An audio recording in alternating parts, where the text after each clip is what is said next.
नमस्कार दोस्तों, आज के इस वीडियो लेक्चर में आपका स्वागत है। आज हम बात करने वाले class 12 NCERT physics chapter number first, आवेश तथा कूलॉम्स लॉ। ये हमारा आवेश तथा कूलॉम्स लॉ का फर्स्ट वीडियो है और ये हम इसमें कंप्लीट पढ़ने वाले हैं कि आवेश तथा कूलॉम्स लॉ क्या होता है। तो आज के इस वीडियो लेक्चर में हम डेफिनेशन और डेरिवेशन की बात करेंगे, जो हमारा बोर्ड पॉइंट ऑफ व्यू से बहुत ज़्यादा इंपॉर्टेंट होता है। यहाँ से 5 से 6 नंबर का पूछ लिया जाता है। कभी कभी आपको डेफिनेशन भी आते हैं और इससे एक डेरिवेशन भी मिल जाता है। तो चलिए शुरू करते हैं कि आवेश क्या होता है। आवेश क्या, तो आवेश हमारा एक फिजिकल प्रॉपर्टी होता है किसी पदार्थ का। तो समझते हैं कि आवेश होता कैसे है। ठीक है, आवेश की मतलब जो सबसे पहले उत्पत्ति हमें पता होना चाहिए कि आवेश है क्या। ठीक है, तो हम बहुत ही ज़्यादा बेसिक से समझते हैं, ठीक है, कि आवेश क्या है। क्योंकि जिसको आवेश समझ में आ जाएगा, ठीक है, तो मतलब जो हमारा पहला बुक्स है जिसमें हमारा 35 नंबर का आता है यूपी बोर्ड में, ठीक है, तो पूरी में आवेश ही है। ठीक है, आवेश से अलग कुछ भी नहीं है। तो सबसे पहले हमें पता होता है कि जो सभी पदार्थ किससे मिलकर बने होते हैं, वो आपके परमाणुओं से मिलकर बने होते हैं। पदार्थ किससे मिलकर बने होते हैं? मेड ऑफ एटम्स, यानी कि परमाणुओं से मिलकर बने होते हैं।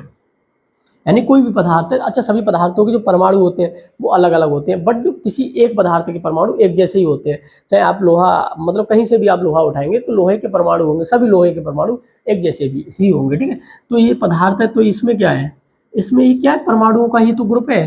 क्या परमाणु को हम आंखों से देख सकते हैं? नहीं देख सकते हैं। इसके लिए हमें बहुत ही हाई क्वालिटी की सूक्ष्मदर्शी का यूज करना होगा। ठीक है, तब हमें परमाणु दिखाएंगे। ठीक है, फिर हमने पढ़ा कि पदार्थ क्या है। पदार्थ क्या किससे मिलकर बने होते हैं? परमाणुओं से मिलकर बने होते हैं। जैसे हमारी ह्यूमन बॉडी होती है, यानी लिविंग ऑर्गेनिज्म होते हैं, ठीक है, वो कोशिकाओं से मिलकर बने होते हैं। और जो नॉन लिविंग यानी निर्जीव पदार्थ होते हैं वो परमाणुओं से मिलकर बने होते हैं। फिर हमें जब परमाणु के धीरे धीरे स्ट्रक्चर के बारे में पता चला, ठीक है, हमें फिर मान लो एक यहाँ पे परमाणु उठाए। अच्छा, ये किसने बताया था कि सभी पदार्थ परमाणुओं से अणुओं से मिलकर बने? ये बोला था ना डाल्टन ने, यानी कि ये हमने डाल्टन ने हमें बताया था कि सभी पदार्थ किससे मिलकर बने? परमाणु या अणुओं से। ठीक है, अब क्या होता है, धीरे धीरे हमने हमारी थोड़ी जो साइंस में धीरे धीरे क्या हुई, डेवलपमेंट होता हुआ है। ठीक है, तो इन्होंने, वैज्ञानिकों ने पाया कि जो इसने परमाणु के इंटरनल स्ट्रक्चर के बारे में पढ़ा। ठीक है, फिर इंटरनल स्ट्रक्चर के बारे में पढ़ा तो इन्होंने पाया कि परमाणु के बीचों बीच में एक नाभिक पाया जाता है। क्या पाया जाता है? नाभिक। अच्छा, नाभिक में जब पाया जाता है तो नाभिक में दो प्रकार के एटम, मतलब पार्टिकल्स पाए जाते हैं। एक तो आप इनका होता है न्यूट्रॉन। क्या होता है? न्यूट्रॉन। एक होता है आपका प्रोटॉन। अच्छा, जो प्रोटॉन पे होता है प्लस चार्ज होता है, न्यूट्रॉन पे जीरो चार्ज होता है, न्यूट्रल होता है। ठीक है, जैसे देखो क्या होता है, जैसे अर्थ होती है किसके चारों ओर रोटेट कर रही होती है? अर्थ हमारी जो होती है वो सूर्य के चारों ओर रोटेट कर रही होती है, यानी घूम रही होती है। अन्य ग्रह भी सूर्य के चारों ओर रोटेट कर रहे हैं। ठीक है, तो मतलब एक ब्रह्मांड, ब्रह्मांड की सबसे बड़ी चीज और ब्रह्मांड का सबसे छोटा पार्टिकल, यहाँ पे हमें समझना होगा तो कैसे एक दूसरे से हमारी यूनिवर्स कनेक्ट कर रही है। ठीक है, तो देखो ये क्या है, एक एटम है, हमने थोड़ा बड़ा सा लिखा है। तो देखो ब्रह्मांड की सबसे छोटी चीज यानी पार्टिकल्स, और ब्रह्मांड, पूरा ब्रह्मांड जैसे हमारा मतलब नेचर, मतलब रूल्स फॉलो कर रहा है, वैसे ही हमारा एक छोटा पार्टिकल्स भी वैसे ही रूल फॉलो कर रहा है।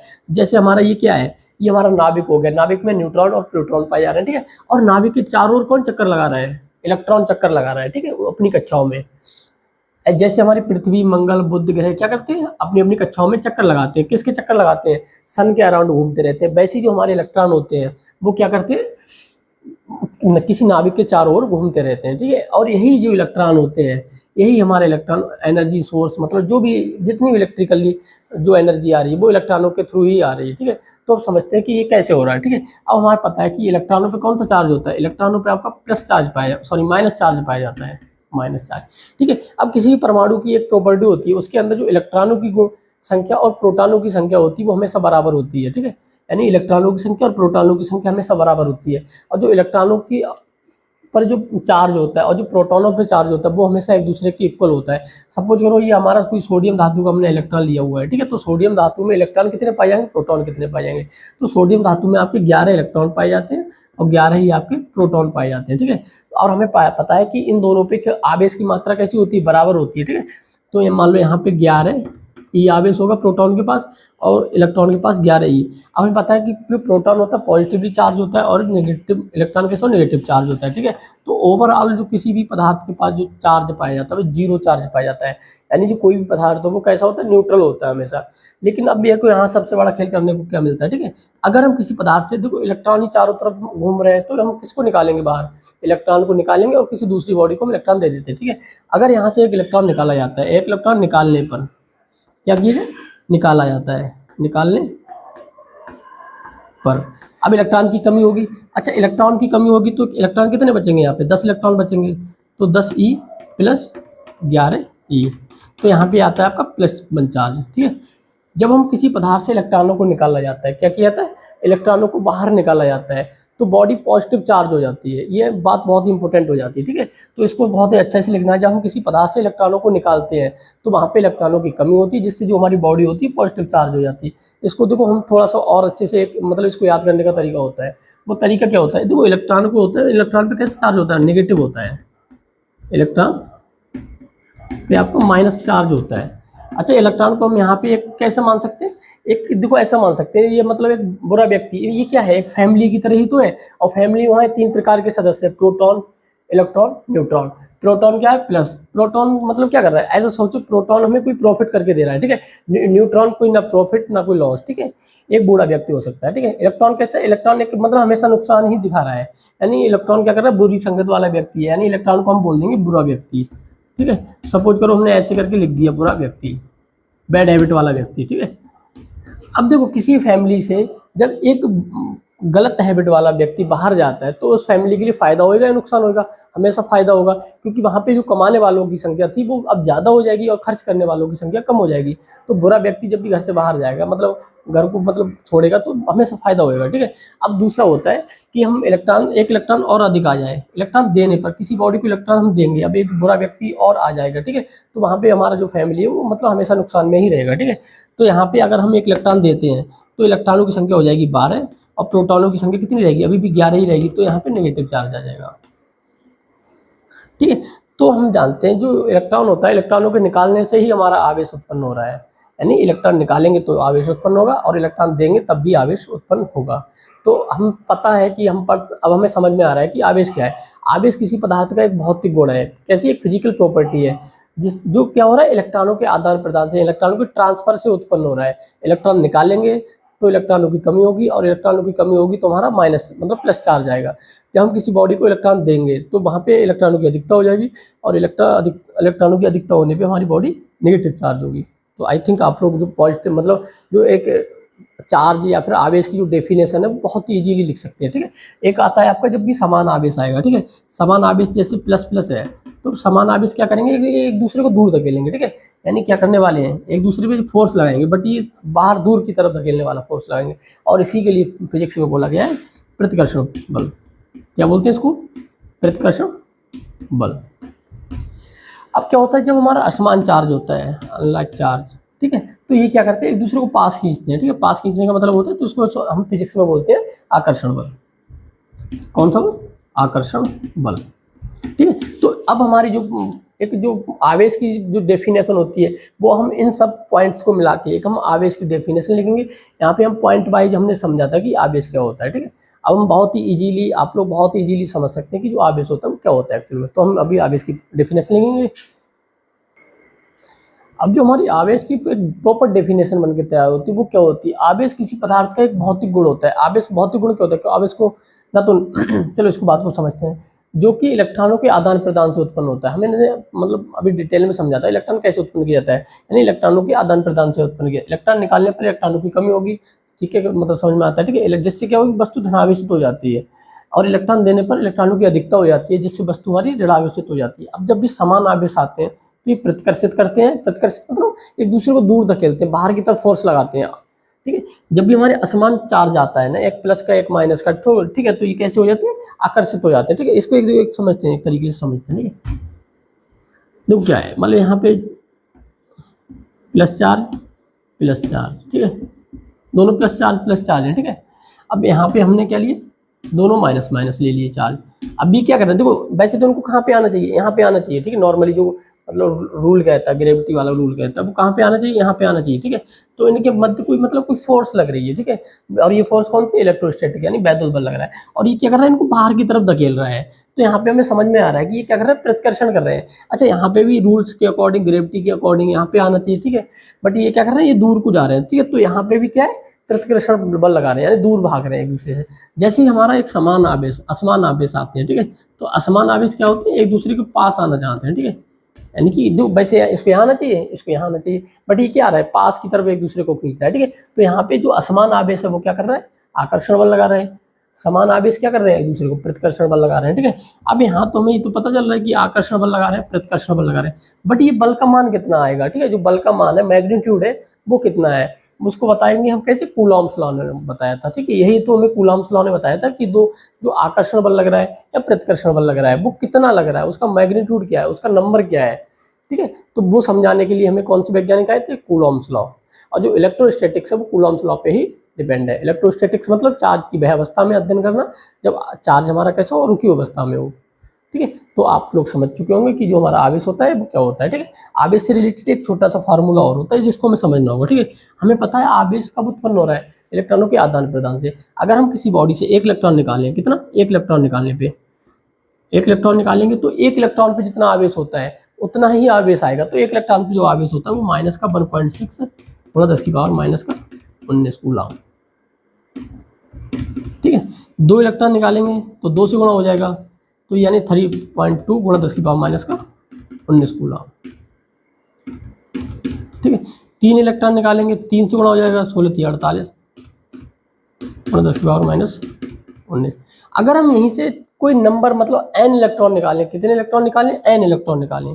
अगर n इलेक्ट्रॉन किसी बॉडी से निकालें या फिर दें, ठीक है।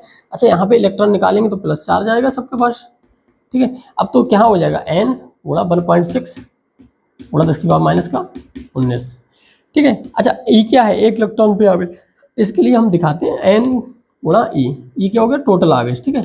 तो टोटल आवेश कितना होता है, जितने इलेक्ट्रॉन निकालना है उसको एक इलेक्ट्रॉन पे जितना आवेश होता है उससे ही गुणा करना होता है, ठीक है। तो यहाँ पे फार्मूला बनता है Q बराबर NE, ठीक है। ये फार्मूला बन जाता है हमारा। अच्छा, आवेश एक क्वांटाइजेशन यानी कि क्वांटीकरण की प्रॉपर्टी भी शो करता है। क्वांटीकरण क्या होता है, जो आवेश की मात्रा होती है किसी पदार्थ पे, भाई जब हम किसी मतलब डिवाइड करें 1.6 से डिवाइड करें तो वह हमेशा पूरा का पूरा एक पूर्ण गुणज के रूप में कट जाता है, ठीक है। क्यों कटता है, क्योंकि वो इलेक्ट्रॉन उत्पन्न हुआ था, जो आवेश उत्पन्न हुआ था वो इलेक्ट्रॉनों के निकालने से उत्पन्न होता, ठीक है। तो वह एक पूर्ण गुणज संख्या में इलेक्ट्रॉनों को निकाला जाता है, कभी 1.5 2 पौने 2 इस तरीके से नहीं निकाले जाते। तो इसी गुण को क्या बोलते हैं, क्वांटीकरण। तो ये हमारा इंपॉर्टेंट हो जाए, Q बराबर NE, ये हमारी आवेश की मात्रा को बताता है। अब हम पढ़ेंगे जो कूलॉम्स लॉ होता है। पहले तो हमें पता चला कि मतलब कूलॉम्स लॉ की जरूरत क्यों पड़ी, ठीक है। हमें पता चल रहा था कि जो हमारा फोर्स मतलब आवेश क्या कर रहे हैं, एक दूसरे को आकर्षित या प्रतिकर्षित कर रहे हैं, लेकिन अभी तक हमें ये नहीं पता है कि कितने फोर्स से एक दूसरे को आकर्षित या प्रतिकर्षित कर रहे हैं, और ये हमें कौन बताएगा, कूलॉम्स लॉ।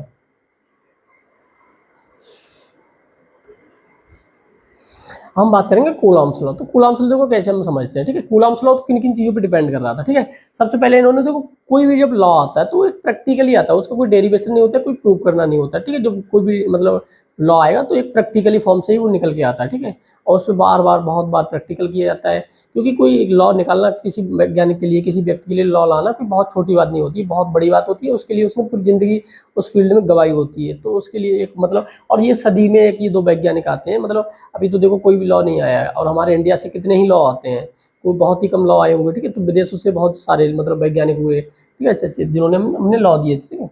तो देखो क्या होता है, सबसे पहले तो क्या होता है, जो हम इन्होंने आवेश लगने का जो फोर्स देखा, इन्होंने जो मैग्नीट्यूड देखा फोर्स का, वो 2-3 चीज़ों पर डिपेंड करते हुए पाया गया, ठीक है। सबसे पहले इन्होंने देखा जैसे जैसे इन्होंने आवेश का मान बढ़ाया, क्या किया, आवेश का मान बढ़ा, ठीक है, वैसे वैसे क्या हुआ, फोर्स का मान बढ़ा, ठीक है। जब इन्होंने फर्स्ट आवेश सेकंड आवेश को सपोज करो कांस्टेंट रखा, क्या रखा, कांस्टेंट मतलब एक जैसा रखा, फर्स्ट का आवेश का मान बढ़ाया, ठीक है, फर्स्ट आवेश का मान बढ़ाया, तो यानी जो आकर्षण या प्रतिकर्षण बल का मान होता था, क्या रहता, बढ़ रहा था, ठीक है। जब इन्होंने दोनों का मान साथ साथ बढ़ाया, ठीक है, तो जो आवेश का जो बल का मान था वो बहुत तेजी से बढ़ रहा था, यानी उनके गुणनफल के हिसाब से बढ़ रहा था। ये भी 2 गुना किया, ये भी 2 गुना किया, तो जो फोर्स का मान आ रहा था वो 4 गुना आ रहा था, इसको 2 गुना किया, इसको 3 गुना किया, ठीक है। तो जो फोर्स का मान आ रहा था वो 6 गुना आ रहा था, जो यानी कि जो फोर्स था इनके मध्य जो आवेशों पर डिपेंड कर रहा था, वो कैसे डिपेंड कर रहा था, दोनों आवेशों के गुणनफल के समानुपाती आ रहा था। अच्छा, समानुपाती का मतलब होता है समानुपात, जैसे क्या है, F समानुपात Q1 Q2, ठीक है। जैसे जैसे Q1 का मान बढ़ेगा F का मान बढ़ेगा, इसको बोलते हैं समानुपाती। Q2 का मान बढ़ेगा F का मान बढ़ेगा। तो यानी कि जो फोर्स वैद्युत बल का मान था वो दोनों आवेशों के गुणनफल के समानुपाती था। सेकंड इन्होंने फिर किया था, अब जो आवेश सेकंड था, जो आवेश को कितनी दूरी पे रखा गया है, यानी दोनों आवेशों के बीच की दूरी कितनी है, ठीक है, उस पर भी डिपेंड कर रहा था हमारा जो बॉल, ठीक है। तो सबसे पहले इन्होंने क्या पाया, जैसे जैसे इन्होंने दूरी बढ़ाई तो यानी बल का मान क्या हो रहा था, कम हो रहा था, और बहुत तेजी से कम हो रहा था। जैसे जैसे इन्होंने 2 गुनी दूरी बढ़ाई तो यानी फोर्स 4 गुना कम हो गया, 3 गुनी दूरी बढ़ाई तो यानी 3 गुना फोर्स कम हो गया। अच्छा, अभी अब हम क्या कर रहे हैं, दूरी बढ़ा रहे हैं, फोर्स का मान कम हो रहा है, तो इसको बोलते हैं व्युत्क्रमापाती, यानी कि ये कार्य उल्टा हो रहा है, ठीक है। तो इसको हम क्या बोलेंगे, व्युत्क्रमानुपाती। तो यहाँ पे जो सेकंड लॉ आया था एफ व्युत्क्रमानुपाती 1/r², ठीक है। तो इसको हिंदी में कैसे लिख सकते हैं, किन्हीं दो आवेशों के मध्य लगने वाला वैद्युत बल का मान निम्न बातों पर निर्भर करता है। सबसे पहली बात क्या होती है, यह दोनों आवेशों के गुणनफल के समानुपाती होती है। दूसरी बात हमारी होती है दोनों आवेशों के बीच की दूरी के वर्ग के व्युत्क्रमानुपाती होता है। तो इसको हम लिख सकते हैं अभी,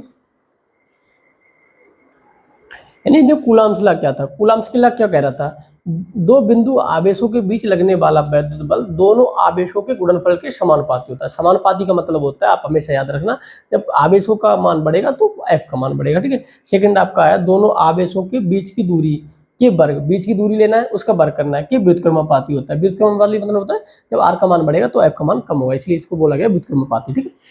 सही। तो देखो यहाँ से हम कैसे समझते हैं, यानी कि वैद्युत, ये एफ बराबर क्या है, वैद्युत बल, ये क्या है, समानुपाती है, ये Q1 है, ये Q2 है, ठीक है। इससे दो लिखते हैं हम कैसे, हम देखो फिर कैसे लिखते हैं, वैद्युत बल का मान दोनों आवेशों के गुणनफल के, यानी कि दोनों आवेश के गुणनफल के समानुपाती होता है, ठीक है। अब सेकंड कैसे होता है, यानी कि किन्हीं दो बिंदु आवेशों के बीच लगने वाला वैद्युत बल दोनों आवेशों के, ये क्या है, आर क्या है, बीच की दूरी है, दोनों आवेशों के बीच की दूरी का वर्ग, ठीक है। अब ये क्या है, 1/, में है तो व्युत्क्रमानुपाती होता है, ठीक। तो ये हमारा बन जाता है। अच्छा तीसरा ये और डिपेंड करता है, तीसरा ये जो वैद्युत बल होता है वो माध्यम पे डिपेंड करता है। तो माध्यम को इन्होंने कैसे संभाला, तो वो हमें एक कांस्टेंट लेके आए थे, ठीक है। उसके माध्यम से इन्होंने माध्यम में जो बल चेंज होगा उसके लिए संभाल लिया, ठीक है। अब क्या करना, हमें दोनों को मतलब पास पास लिखना है, ठीक है। एफ समानुपाती क्या है, Q1 Q2/r²। अब एक कांस्टेंट आ जाएगा तो 1/4πε0 Q1 Q2/r²। अब यहाँ पे जो 1/4πε0 क्या है, जिसका मान होता है 9 × 10⁹ और इसका जो मात्रक होता है न्यूटन मीटर स्क्वायर पर कूलम स्क्वायर। ये क्या है, हमारा एक नियतांक है, एक कांस्टेंट नंबर आ गया, क्या है, नियतांक।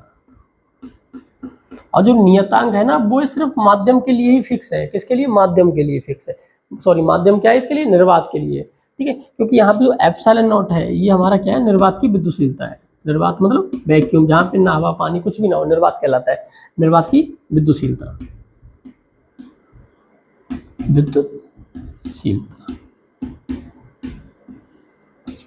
ये आप इसका मान भी फिक्स होता है, निर्वात की ε0 का 8.85 × 10⁻⁻⁻। अब ये इसका जो कांस्टेंट आता है वो मतलब जो मात्रक आता है कूलम स्क्वायर पर न्यूटन मीटर स्क्वायर, ये हमारा बन जाता है कूलॉम्स लॉ, ठीक है। अच्छा कूलॉम्स लॉ को हम वेक्टर फॉर्म में भी लिख सकते हैं, कूलॉम्स लॉ को हम वेक्टर फॉर्म में लिखेंगे। और जो कूलम का नियम होता है ये गुरुत्वाकर्षण, न्यूटन के गुरुत्वाकर्षण नियम के सिमिलर होता है, तो उससे भी हमें कंपेयर करना होता है, तो कंपैरिजन में ये आ जाता है हमारे बोर्ड में। और ये मतलब इसको, ये तो मतलब आना ही आना चाहिए, ठीक है, ये तो बहुत ही इंपॉर्टेंट हो जाता है, ठीक है। तो ये तो निर्वात के लिए हो गया। अच्छा यहाँ पे समझ में आता है परावैद्युतांक के लिए, ठीक है, एक शब्द आता है परावैद्युतांक, तो उसको समझते हैं वो क्या होता है। परावैद्युतांक क्या है, परावैद्युतांक भाई आप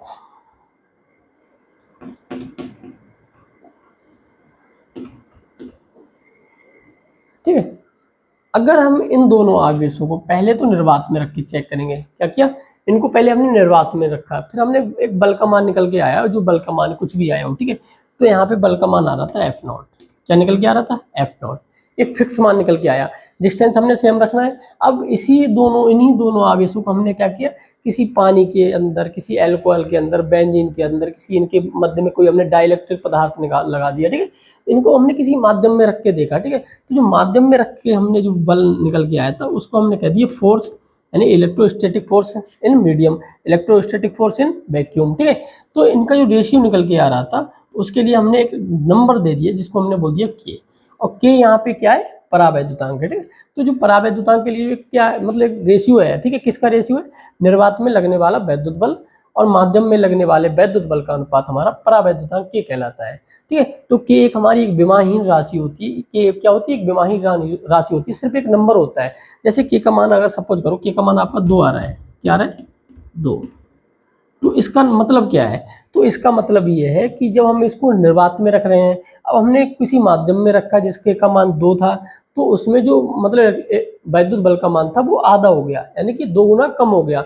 अगर के का मान हमारा 3 आ रहा है तो यानी हमारा क्या है, तो उस माध्यम में जो वैद्युत बल का मान है निर्वात की अपेक्षा, ठीक है, वैक्यूम की अपेक्षा 3 गुना कम हो गया। के का मान सपोज करो हमारा 10 आ गया, ठीक है, के का मान क्या आ रहा है, 10 आ रहा है, ठीक है। तो इसका मतलब है ये हमें क्या बता रहा है, एक नंबर है और हमें बता रहा है कि भाई निर्वात, उन्हीं चार्जों को जो हम निर्वात में रखेंगे तो जो फोर्स होगी वो 10 गुना ज़्यादा होगी, और उस माध्यम में क्या है 10 गुना कम है, ठीक है। तो क्या है, एक नंबर है जो हमें बता रहा है कि फोर्स हमारी कितने गुना कम हुई है या फिर कितने गुना बढ़ी है, ठीक है। तो आई थिंक आप लोग मतलब यहाँ से बनाना बहुत ही आसान है, थ्योरी भी लिख सकते हो, ठीक है। यानी कि निर्वात में लगने वाला वैद्युत बल और माध्यम में लगने वाला वैद्युत बल का अनुपात हमारा। अब हमारा कूलाम्स के बाद आता है वैद्युत क्षेत्र। एक्चुअली में वैद्युत क्षेत्र क्या होता है, तो वैद्युत क्षेत्र तो समझते हैं क्या होता है। जैसे हमारा एक आवेश Q1 है, ये क्या करता है, एक दूसरे अन्य आवेश पे क्या लगाता है, एक फोर्स अप्लाई करता है। मतलब Q2 अपने आवेश लिए, इस पे क्या लगाएगा, ये बल लगाएगा, ठीक है। जैसे जैसे ये मतलब दूर होता जाएगा आवेश, यानी बल का मान क्या होता जाएगा, घटता चला जाएगा, ठीक है। तो एक निश्चित स्थान पे जाने के बाद क्या होता है, जो फोर्स का मान होता है वो बिल्कुल जीरो हो जाता है। तो उसके बाहर आप कितना भी बड़ा आवेश लेके आओ, छोटा आवेश लेके आओ, कोई फर्क नहीं पड़ता। मतलब वहां पे क्या, कोई वैद्युत क्षेत्र कार्य नहीं कर रहा होता है। तो उस सेक्शन में होता क्या है, तो आवेश होता है, ये आवेश अपने चारों एक ऐसा रीजन क्रिएट कर लेता है। आवेश अपने चारों तरफ क्या करता है, एक ऐसा वैद्युत क्षेत्र बनाता है जिसमें कोई अन्य आवेश अगर आ रहा है, ठीक है, क्या आ रहा है, अब इसके एक मतलब इसको जो हम मिलाएंगे तो ये एक सर्कल बन जाता है, ठीक है, गोल सर्कल बनता है, ठीक है। तो अगर इस रीजन में इस आवेश का क्या है, ये मान लो ये वैद्युत क्षेत्र है, ठीक है, ये आवेश का क्या बना दिया इन्होंने, अपने चारों तरफ स्वतः ही ऑटोमेटिक वैद्युत क्षेत्र बना लेता है, ठीक है।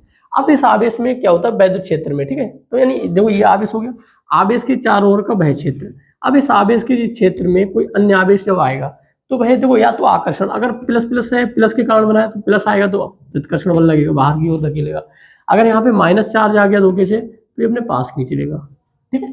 तो आवेश के चारों ओर का वह क्षेत्र, तो यहाँ क्या हो रहा है, आवेश के चारों ओर का वह क्षेत्र जिसमें कोई अन्य आवेश आकर्षण या प्रतिकर्षण बल का अनुभव करता है। जो सेम चार्ज आएगा तो प्रतिकर्षण, अपोजिट आएगा तो आकर्षण बल, ठीक है। तो यही बस हमें पढ़ना होता है। अच्छा, इसके हम बाहर अगर हम सपोज करो कोई आवेश रख दें यहाँ पे, तो कोई यहाँ पे फोर्स अप्लाई होगी, नहीं होगी। क्यों नहीं होगा, क्योंकि ये क्या है, वैद्युत क्षेत्र से बाहर है। तो इसकी जो डेफिनेशन बनती है वैद्युत क्षेत्र की, आवेश के चारों ओर का वह क्षेत्र, आवेश के चारों ओर का वह क्षेत्र,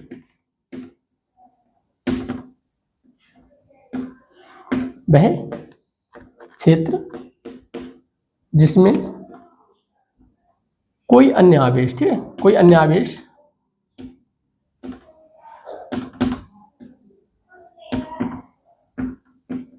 आकर्षण या प्रतिकर्षण बल का अनुभव करता है, ठीक है, प्रतिकर्षण बल का अनुभव करता है। क्या कहलाता है, वैद्युत क्षेत्र कहलाता है ऐसा रीजन, ठीक है। तो वैसे मतलब जो एरिया बनता है वो क्या कहलाएगा, वैद्युत क्षेत्र कहलाता है, ठीक है। अनुभव करता है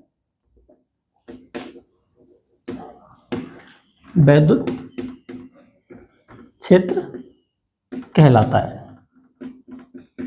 तो ये हमारा क्या कहलाएगा, वैद्युत क्षेत्र कहलाएगा, ठीक है। अच्छा देखो, यहाँ पे जब हम पॉइंट सिंगल आवेश लेंगे, बिंदु आवेश लेंगे, तो जो बिंदु आवेश होता है हमेशा कैसा वैद्युत बल क्षेत्र बनाता है, एक गोल वैद्युत क्षेत्र बनाता है, ठीक है।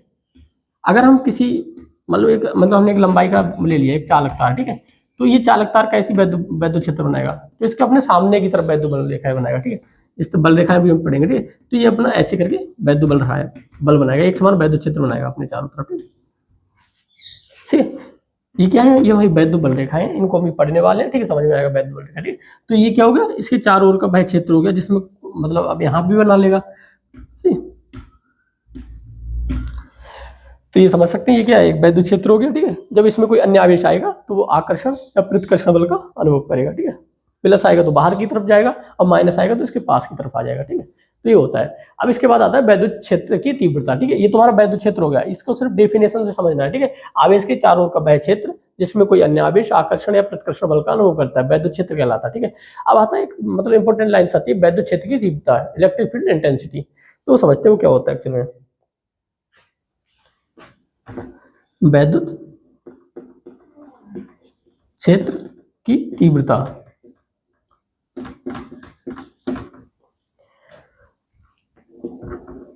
ये हो जाता है वैद्युत क्षेत्र की तीव्रता, ठीक है।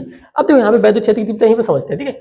अगर हम यहाँ पे एक आवेश लेके आए Q0, ठीक है। अब इस पे क्या लग रहा होगा, एक फोर्स लग रहा होगा, क्या लग रहा होगा, एक फोर्स लग रहा होगा, यहाँ से दूरी फिक्स होगी, ठीक है। कुछ भी दूरी हो, एक दूरी है, और इन दोनों में क्या लगेगा, एक इलेक्ट्रोस्टैटिक फोर्स लगेगा। बुक को फोर्स हमें कितना पता है, F बराबर 4 पाई एप्सिलॉन नॉट Q सेकंड है Q नॉट बटे एक्स स्क्वायर।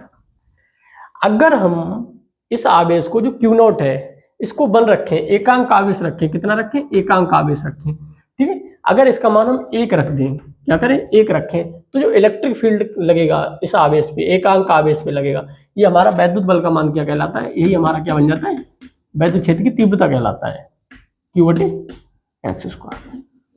यानी कि एकांक आवेश पर क्या करना, एकांक आवेश पर लगने वाला बल वैद्युत क्षेत्र की तीव्रता कहलाता है, ठीक है। तो यहाँ से हम समझ सकते हैं, ठीक है, तो हमें पता है कि बल लगेगा, बल कब लगता है, मतलब दो आवेश हो, ठीक है, दो आवेश मतलब तो कूलाम्ब लॉ क्या है, दोनों आवेशों के गुणनफल के समानुपाती, तो बीच की दूरी के वर्ग के व्युत्क्रमानुपाती होता है, ठीक है। तो यहाँ पे देखो हम समझते हैं F बराबर 1/4 पाई एप्सिलॉन Q नॉट बटे एक्स स्क्वायर। अब यहाँ पे एक कंडीशन आती है, अगर हम Q नॉट का मान यानी टेस्ट चार्ज का मान क्या रखें, 1 रख दें, यानी जो टेस्ट चार्ज है Q नॉट बराबर 1 रखा जाए, यानी एकांक आवेश पे हमें चेक करना है एकांक आवेश पे कितना बल लग रहा है, जो एकांक आवेश पे बल लग रहा है वही हमारा क्या कहलाता है, वैद्युत क्षेत्र की तीव्रता कहलाता है, ठीक है। तो इसको हम डेफिनेशन कैसे लिख सकते हैं, एकांक आवेश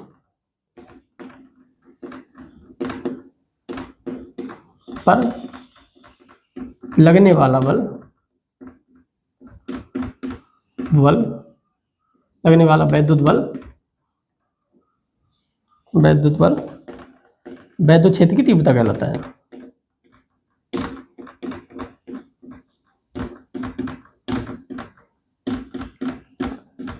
तीव्रता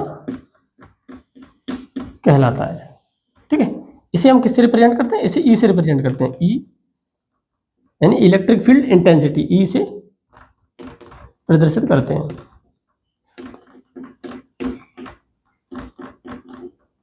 ई का फार्मूला होता है एफ के फॉर्म में, ई बराबर F बटे Q नॉट, यानी एकांक आवेश पर लगने वाला बल होता है वो क्या कहलाता है, वैद्युत क्षेत्र की तीव्रता कहलाता है, ठीक है। इसका जो मात्रक होता है न्यूटन पर कूलम्ब, ठीक है। अब ये फार्मूला क्या बन के आता है, हमारा बन के आता है ई बराबर 1/4 पाई एप्सिलॉन नॉट Q बटे एक्स स्क्वायर, ठीक है। ये हमारा फार्मूला होता है वैद्युत क्षेत्र की तीव्रता। तो आई थिंक आप लोग समझ चुके होंगे हमारा वैद्युत क्षेत्र क्या होता है। तो आवेश के चारों ओर का वह क्षेत्र जिसमें कोई अन्य आवेश आकर्षण या प्रतिकर्षण बल का अनुभव करता है वैद्युत क्षेत्र कहलाता है।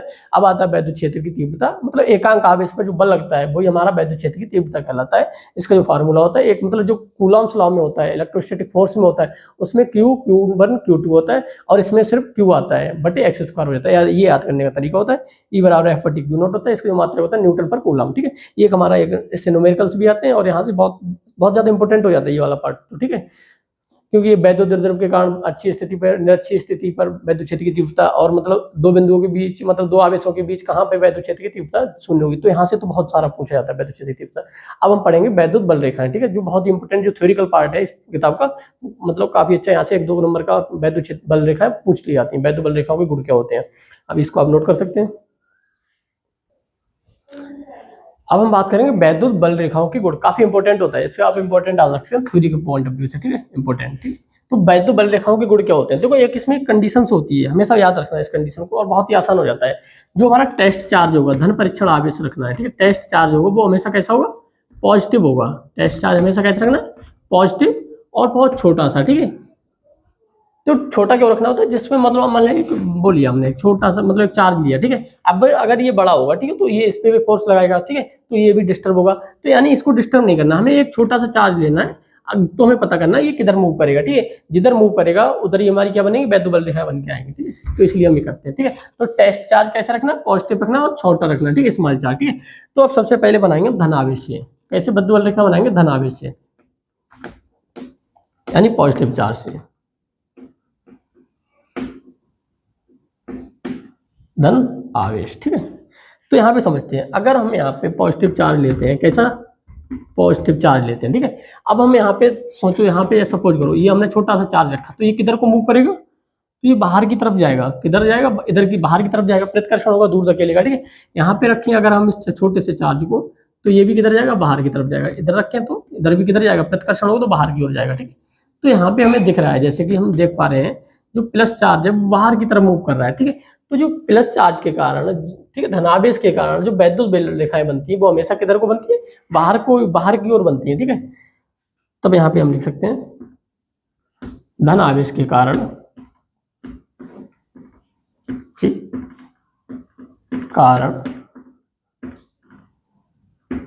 वैद्युत बल रेखाएं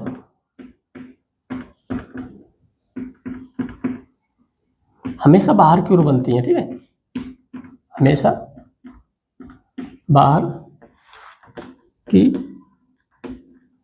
ओर बनती हैं, ठीक है। रेडियली आउटवर्ड, ठीक है, रेडियली मतलब त्रिज्यता बाहर की ओर, ठीक है, जो इसकी त्रिज्या के अकॉर्डिंग। तो अब इसमें आता है ऋणात्मक। अब हम यहाँ पे लेंगे ऋणात्मक आवेश, कैसा, नेगेटिव चार्ज, ऋणात्मक नेगेटिव चार्ज, ठीक है। सपोज करो यहाँ पे हमने नेगेटिव चार्ज रखा, कैसा चार्ज रखा है, नेगेटिव। अब हम यहाँ पे छोटा सा चार्ज लेके आओ, आप प्लस क्यू नॉट यहाँ पे रखेंगे, प्लस क्यू नॉट चार्ज, ठीक है, यहाँ पे रखेंगे प्लस क्यू नॉट चार्ज, यहाँ पे रखेंगे प्लस क्यू नॉट चार्ज। अब बताओ ये किधर जाएगा, प्लस क्यू नॉट चार्ज किधर भागने वाला है, तो हमें पता है माइनस है और ये प्लस है, तो ये मतलब आकर्षण होगा, यानी कि इसके पास आना चाहेगा, ठीक है। तो ये वैद्युत बल रेखा हम इसमें कैसे बन रही है, इसमें जो जिसका मोशन होता है, इसका जो गति होती है, वही गति की दिशा को हम वैद्युत बल रेखाओं द्वारा रिप्रेजेंट करते हैं, ठीक है। ये मतलब आवेश किधर को मूव करेगा, ठीक है। तो देखो ये प्लस है, ये माइनस है, तो ये प्लस वाला क्या करेगा, अपने पास की ओर खींचेगा, ठीक है, पास की ओर खींचेगा। अब ये बड़ा है, ये छोटा है, तो ये खींचता चला आएगा, ठीक है।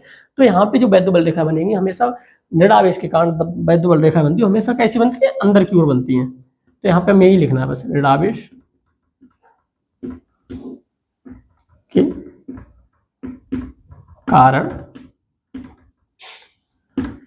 वैद्युत बल रेखाएं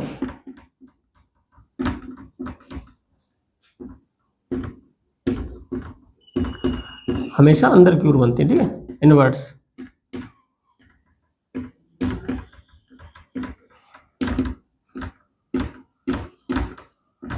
ठीक है, ये हो जाता है। अच्छा अब देखो क्या होता है, तीसरा दो हो गए पॉइंट, ठीक है। अच्छा जो इनकी जो दिशा होती है वो क्या बता रही है, जैसे मान लीजिए बल रेखाओं की दिशा है, मैंने बना दी, ठीक है, ये बल रेखाओं की दिशा है, ऐसे करके मैंने बनाया हुआ है, ठीक है। तो जो बल रेखाओं की दिशा है ये क्या बता रही है, इस पे मतलब यहाँ पे पॉजिटिव चार्ज रखोगे तो भी इधर की ओर भागेगा, यहाँ पे जब पॉजिटिव चार्ज रखोगे तो इधर भागेगा, यानी उसके बल की दिशा को बताती है, ठीक है। तो वैद्युत बल रेखाओं की जो दिशा होती है वो क्या बताती है, 3 नंबर में हम लिख सकते हैं, वैद्युत बल रेखाओं की दिशा, ठीक है। जो एरो होता है, ठीक है, वैद्युत बल रेखा को हम किससे रिप्रेजेंट करते हैं, एक तीर के माध्यम से, और जो तीर का निशान होता है वो क्या बताता है, वैद्युत बल रेखा की दिशा को बताता है। तो वैद्युत बल रेखा की दिशा बल की दिशा को बताती है, ठीक है, बल की दिशा को बताती है, ठीक है। अब क्या होता है एक्चुअली में, देखो क्या होता है, दो वैद्युत बल रेखा कभी एक दूसरे को कट नहीं करती हैं, ठीक है। अगर सोचो यहाँ पे एक वैद्युत बल रेखा इधर जा रही थी, एक वैद्युत बल रेखा इधर जा सकती है, किसी एक आवेश से नहीं जा सकती, क्योंकि एक साथ एक बार में एक plus charge, test Q charge, ये दो जगह नहीं जा सकता है ना। तो उसी तरीके से दो वैद्युत बल रेखाएं एक दूसरे को कभी कट नहीं करती हैं, दो वैद्युत बल रेखाएं कभी एक दूसरे को नहीं काटती हैं, ठीक है।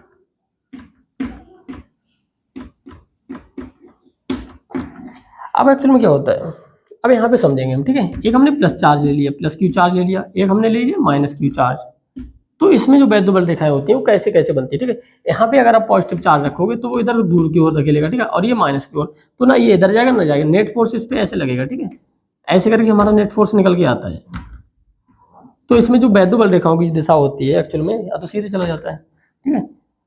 तो प्लस से माइनस की ओर होता है, और यहाँ पे देखो ये माइनस है तो ये ऐसे बनाएगा, और ये बाहर की ओर धकेलेगा यहाँ पे, ठीक है। तो यहाँ पे हम ये भी लिख सकते हैं, वैद्युत बल रेखाएं हमेशा किधर से किधर को जाती है, माइनस से प्लस, सॉरी प्लस आवेश से माइनस की आवेश की ओर जाती है, ठीक है। वैद्युत बल रेखाएं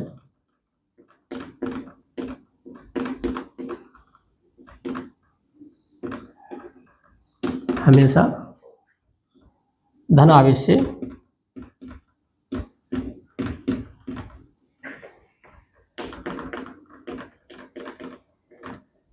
ऋण आवेश की ओर जाती है।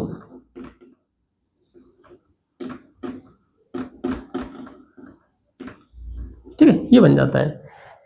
अच्छा, कुछ चित्र में और भी जो देखने को मिलते हैं, जैसे हम प्लस चार्ज रख लें यहाँ पे और एक प्लस ये रख दें, ठीक है, तो बैतुबल रेखा कैसे बनेगी, ऐसे करके बन जाती है, ठीक है, एक दूसरे को ये और ये बाहर की ओर दिखाई, ठीक है, अगर ये इस तरीके से, ठीक है। तो इतना ही बस लिखने को आता है कि वो 2 नंबर में आता है बैतुबल रेखाओं की ओर, ठीक है। और हमें बैतुबल रेखा बनानी बहुत इंपॉर्टेंट होती है, क्योंकि ये डेरिवेशन में, ठीक है, सवालों में बहुत ज्यादा में एरो की जरूरत पड़ती है। मतलब प्लस है तो चार्ज में हमें कैसे दिखाना है, ठीक है, नेट वाला में शून्य करना है, या फिर हमें नेट इलेक्ट्रिक फील्ड 0 करना है, तो वो कैसे बनती है, ठीक है। तो इसको आप नोट कर सकते हैं। अब हम बात करेंगे आवेश घनत्व। एक्चुअली आवेश घनत्व होता क्या है, वो हम 3 प्रकार से पढ़ते हैं, ठीक है। आवेश घनत्व मतलब क्या होता है, जैसे घनत्व में पता है, घनत्व क्या होता है, मास अपॉन वॉल्यूम, यानी कि पर वॉल्यूम मतलब 1 लीटर आयतन में उसका मास क्या है, ठीक है, 1 लीटर आयतन में उसका मास क्या है, ठीक है। ये हमें ऐसे हमारा आता है जब हम चार्ज डेंसिटी की बात करते हैं, तो क्यू अपॉन लंबाई, यानी कि 1 मीटर लंबाई पर कितना आवेश मतलब उस पर स्थित है, ठीक है, 1 मीटर लंबाई पे कितना आवेश है। या फिर क्यू अपॉन ए, 1 मीटर स्क्वायर एरिया पर 1 मीटर स्क्वायर एरिया पे कितना आवेश स्थित है, ठीक है। या फिर हम क्यू अपॉन बी, यानी कि 1 वॉल्यूम आयतन में कितना आवेश वितरित है, ठीक है। तो देखो यहाँ पे 3 तरीके से चीजें हमें मिलती हैं, क्यू अपॉन एल, ठीक है। तो देखो पर यूनिट लंबाई पर यूनिट लेंथ पर कितना आवेश डिस्ट्रीब्यूट है, या फिर पर यूनिट एरिया पर कितना आवेश स्थित है, ठीक है, पर यूनिट वॉल्यूम पे, ठीक है, एक मतलब मीटर क्यूब पे कितना मतलब जो आवेश है वो स्थित है, ठीक है। तो यही हमारा क्या कहलाता है, चार्ज डेंसिटी कहलाता है, ठीक है। जब हमारी कोई मान लो असमान, यहाँ पे बहुत अच्छे सवाल बन जाते हैं, ठीक है। तो सबसे पहले आता है रेखीय आवेश घनत्व। रेखीय आवेश घनत्व का मतलब होता है, जो रेखीय मतलब होता है जिसकी मतलब एक ही डायमेंशन हो। इसमें क्या होता है, पतला सा तार होता है, पतले से तार की लंबाई को हम कंसीडर करते हैं, क्या करते हैं, लंबाई को कंसीडर करते हैं। एक्चुअल में होते क्या है, ठीक है। तो इस पे सिर्फ एक लंबाई ही तो है, लंबाई इसकी एल है सपोज करो, और इस पे जो क्या है क्यू आवेश मतलब वितरित है, लेकिन हमें नहीं पता है, ठीक है। तो एक मतलब फार्मूला आता है, मतलब एक शब्द आता है, ठीक है। अगर इसकी 1 मीटर लंबाई पे कितने 1 मीटर लंबाई पर जितना आवेश स्थित होता है वो हमारा क्या कहलाता है, जैसे 1 मीटर पे, ठीक, 1 गुणा 1 मीटर पे जितना आवेश स्थित होता है उसे हम लेमडा से रिप्रेजेंट करते हैं, ठीक है। मतलब 1 मीटर लंबाई वाले तार पर जितना आवेश स्थित होगा वो हमारा लेमडा कहलाएगा, ठीक है, रेखीय आवेश घनत्व कहलाएगा, ठीक है। अब हमारा क्या होगा, 2 पे कितना हो जाएगा 2 लेमडा, ठीक है, मतलब उसका डबल हो जाएगा आवेश। 3 पे कितना हो जाएगा, कितना आवेश स्थित हो जाएगा 3 लेमडा। और एल लंबाई पे कितना हो जाएगा आवेश स्थित, तो एल लंबाई पे हो जाएगा एल लेमडा। तो लेमडा बराबर क्या हो जाएगा, क्यू बटे एल। ये हमारा एक फार्मूला बनता है, ठीक है। तो यहाँ पे हम डायरेक्टली लिखेंगे, इसको समझने के लिए बनाया था ना, लेमडा बराबर क्यू अपॉन एल। अच्छा, लेमडा क्या है, रेखीय आवेश घनत्व को रिप्रेजेंट कर रहा है, किसको, रेखीय आवेश घनत्व को, ठीक है। अब हमें देखो, अगर हम एल बराबर क्या रखें 1 मीटर, ठीक है, एल बराबर क्या रखें 1 मीटर, तब देखो क्या निकल के आता है, एल बराबर 1 मीटर रखा हमने, ठीक है। तो प्रति मीटर, यहाँ पे देखो एल बराबर 1 मीटर रखा हमने, प्रति एकांक लंबाई, इसको हम क्या बोल सकते हैं, एकांक लंबाई, एकांक लंबाई हो गया। तो लेमडा बराबर किसके बराबर हो जाएगा, क्यू, मतलब देखो बटे में, तो प्रति एकांक लंबाई पर स्थित आवेश क्या कहलाएगा, रेखीय आवेश घनत्व कहलाएगा। प्रति मीटर लंबाई पर, प्रति एकांक लंबाई वाले तार पर, ठीक है, प्रति एकांक लंबाई वाले तार पर स्थित आवेश की मात्रा क्या कहलाती है, रेखीय आवेश घनत्व कहलाती है। इसे हम लेमडा से रिप्रेजेंट करते हैं। तो यहाँ पे हम ये लिख सकते हैं, प्रति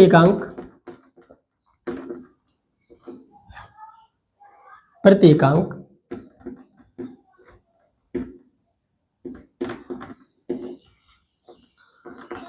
लंबाई में स्थित, ठीक है, लंबाई में स्थित आवेश की मात्रा, ठीक है, आवेश की मात्रा रेखीय आवेश घनत्व कहलाती है। क्या कहलाती है, रेखीय आवेश घनत्व कहलाती है।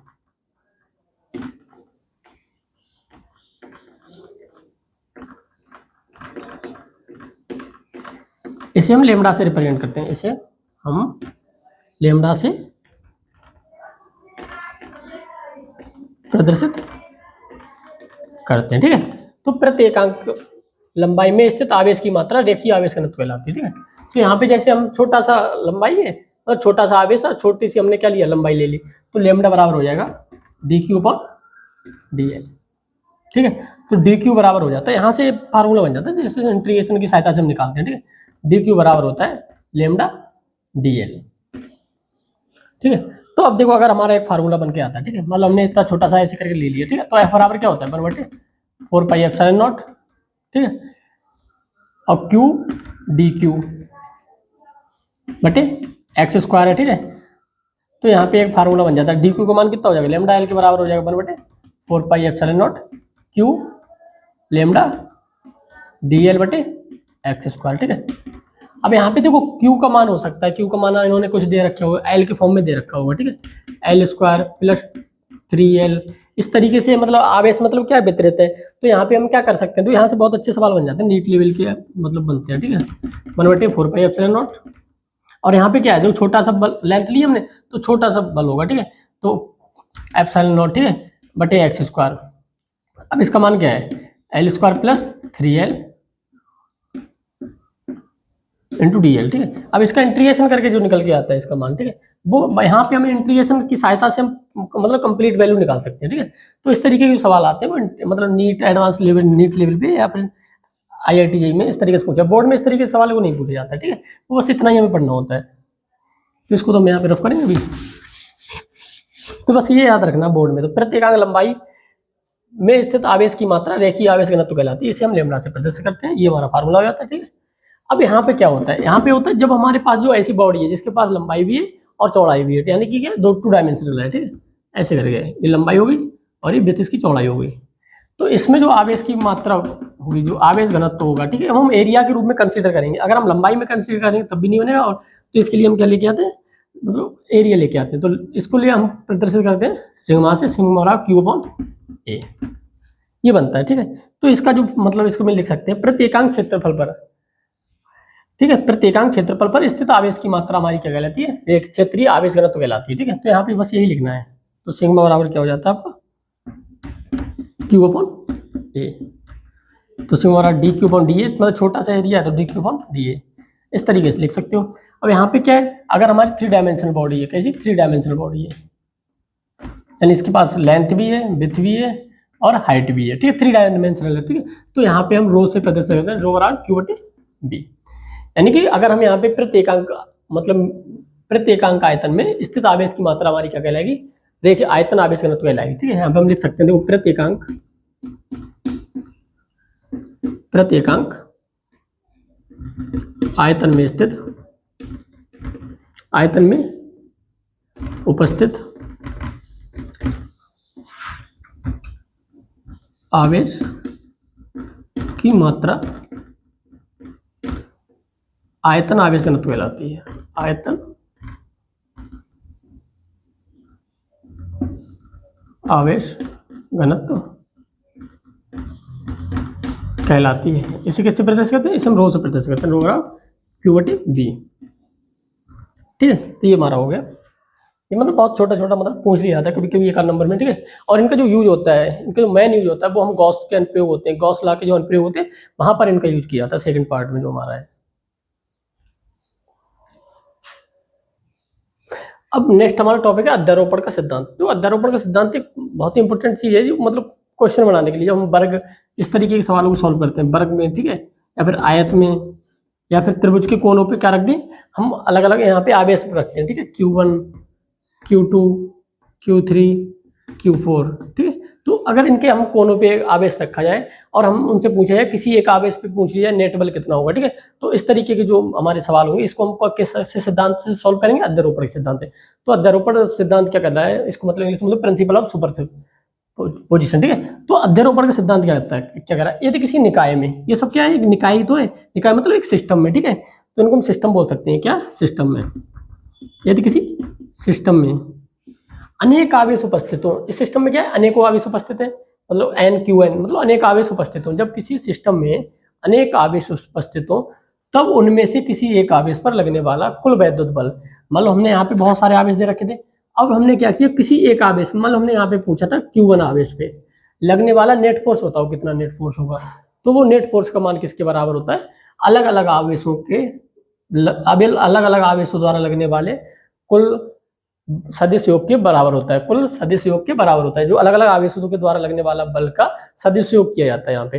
जैसे यहाँ पे कितने आवेश दे रखे हैं, ठीक है, तो हमें किस पे निकालना है फोर्स, F1 पे नेट फोर्स निकालना है, ठीक है। तो कितना आएगा, अच्छा वेक्टर एडिशन किया जाता है, तो फर्स्ट क्या है, Q1 के द्वारा लग रहा है, ठीक है।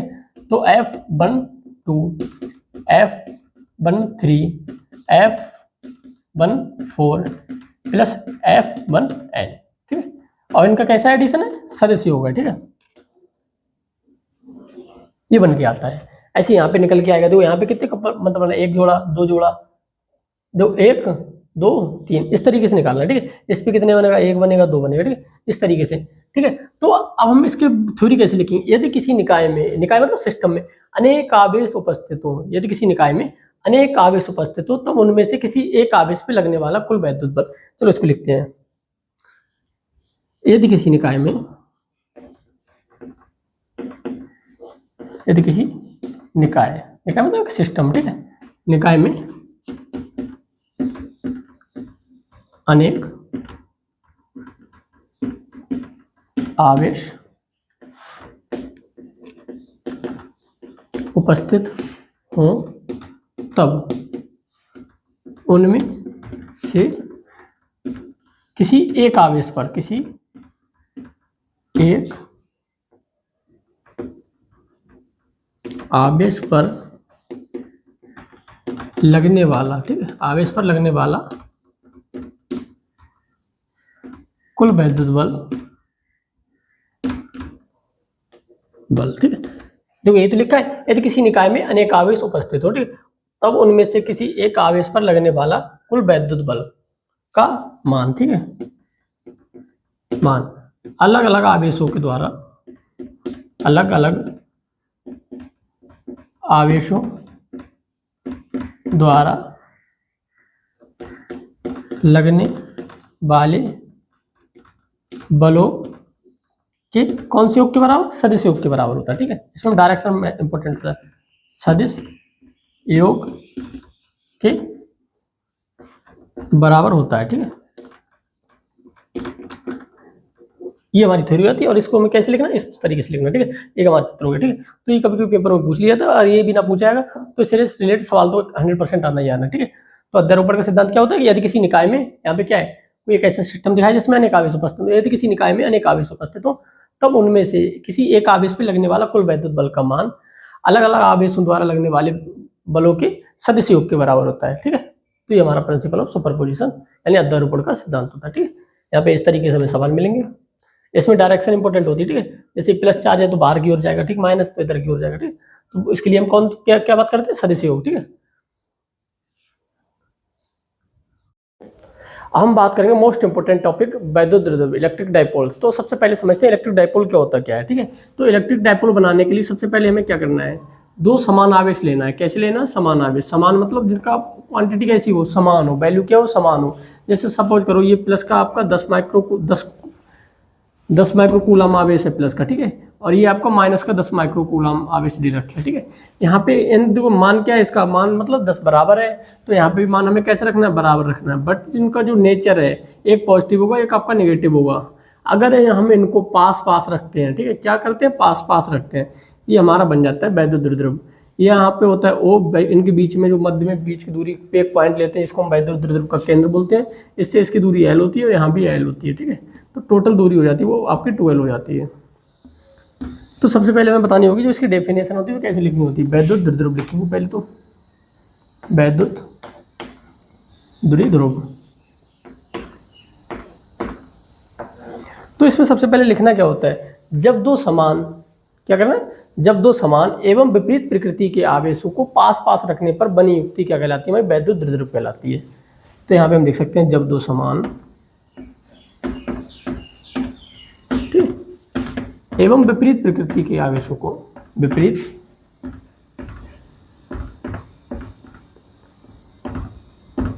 प्रकृति के आवेशों को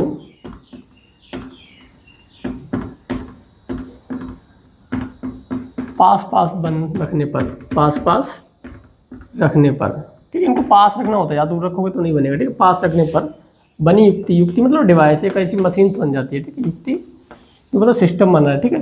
युक्ति क्या कहलाती है, वैद्युत द्विध्रुव कहलाती है, वैद्युत द्विध्रुव कहलाती है। ठीक है, जब दो समान एवं विपरीत प्रकृति के आवेशों को जो हम पास पास रख देते हैं तो एक जो युक्ति बनती है उसे हम क्या कहते हैं, वैद्युत द्रव्य कहते हैं। ठीक है, तो हम थोड़ा समझते हैं। ठीक है, अगर हमने यहाँ पे मान लो 10 माइक्रोकूलम आवेश ले लिया, ठीक है, और यहाँ पे हमने ले लिया प्लस का 10 माइक्रोकूलम आवेश और इनको हम पास पास रख दिया। ठीक है, 12 की दूरी पे हो गए।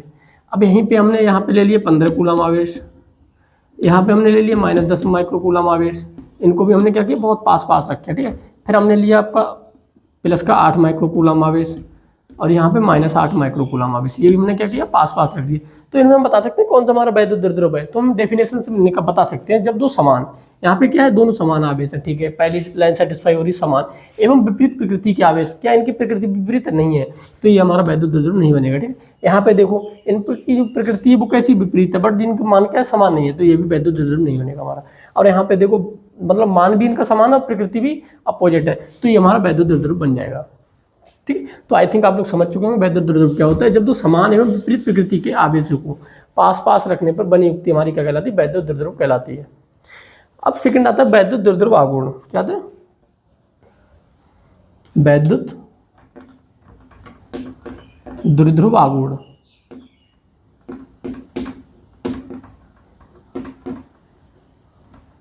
आघूर्ण, इसका एक फार्मूला होता है, उसको लिखेंगे, इसे हम पी से प्रदर्शित करते हैं। पी बराबर बीच की दूरी। ठीक है, बीच की दूरी गुणा आवेश। तो इसकी जो डेफिनेशन बनती है, इनकी डेफिनेशन क्या बन सकती है, यानी कि दोनों आवेशों के बीच की दूरी, और यानी कि दोनों आवेशों के बीच की दूरी तथा आवेश के गुणनफल को वैद्युत द्रव्य आघूर्ण कहते हैं। ठीक, काफी इंपॉर्टेंट, यहाँ से बहुत सारी चीजें निकल के आती हैं। ठीक है, यानी कि दोनों आवेशों के बीच की दूरी, यानी 12 क्या है, यहाँ पे तो बीच की दूरी है ना, 12 यहाँ पे आएगा आपका 12 गुणा क्यू, तो पी बराबर क्या हो जाता है, 12Q या 2QL। ठीक है, तो दोनों आवेशों के बीच की दूरी,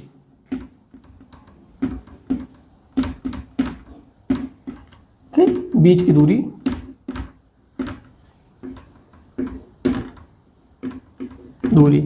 तथा आवेश, यानी कि आवेश के गुणनफल को, ठीक है, मल्टीप्लिकेशन को, गुणनफल को वैद्युत द्रव्य आघूर्ण कहते हैं।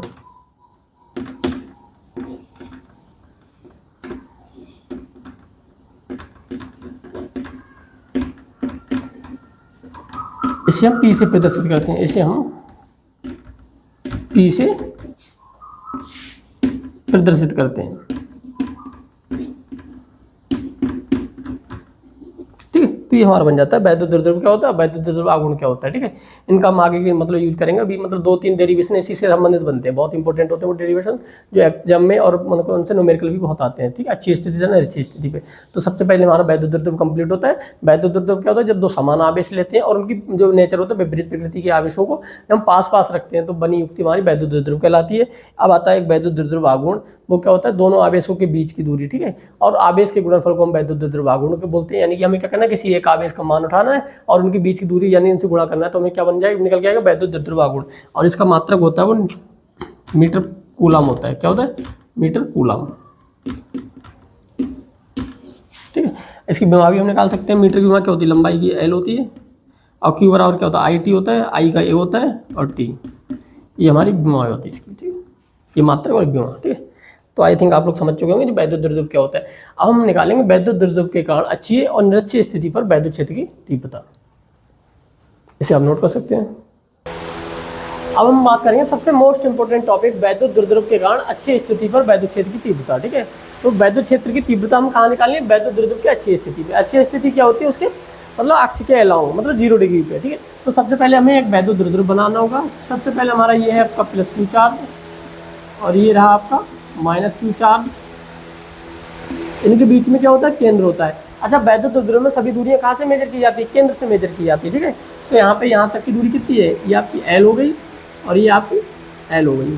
ठीक है, अब हमें क्या करना है, अच्छी स्थिति, अच्छी हमें स्थिति मतलब इसका एक्सेस क्या है, यही तो एक्सेस इसकी, और एक्स के अलाउंग मतलब यहाँ से हम निकालेंगे एक्स दूरी पे। ठीक है, ये हमारी एक्स दूरी पे एक P बिंदु लेंगे और यहाँ पे हमें क्या निकालना है, बिंदु हमारा P होगा। इसमें हम वैद्युत क्षेत्र की तीव्रता फाइंड आउट करनी है, कितनी आएगी। ठीक है, तो देखो इसमें क्या होता है, O से P तक की दूरी हमें पता है x है। ठीक है, तो इसमें हम सबसे पहले लिखेंगे ये सबसे ज़्यादा इंपॉर्टेंट होता है फर्स्ट चैप्टर से, क्योंकि यहाँ से डेरिवेशन आ जाता है और न्यूमेरिकल तो आना ही आना, मतलब कुछ ना कुछ आपसे पूछा जाएगा इससे रिलेटेड, ठीक है।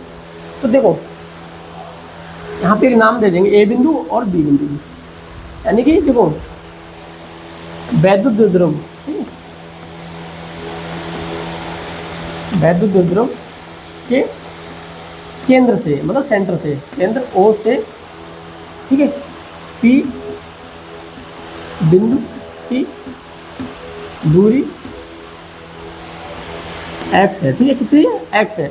ओ से पी बिंदु की दूरी कितनी है x है, जहाँ हमें क्या करना है, वैद्युत क्षेत्र की तीव्रता ज्ञात करनी है, ठीक है।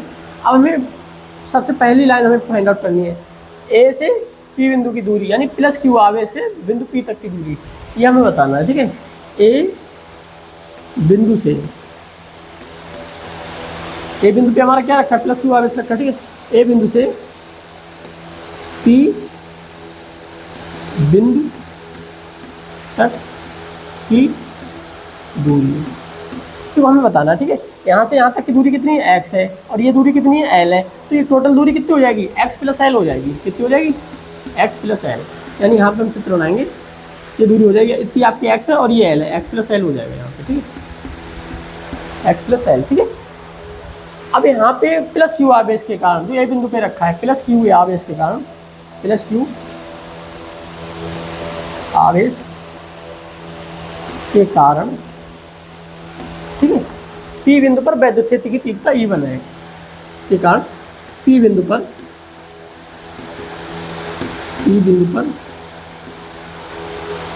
वैद्युत क्षेत्र की तीव्रता E1 है, कितनी E1 है, ठीक है।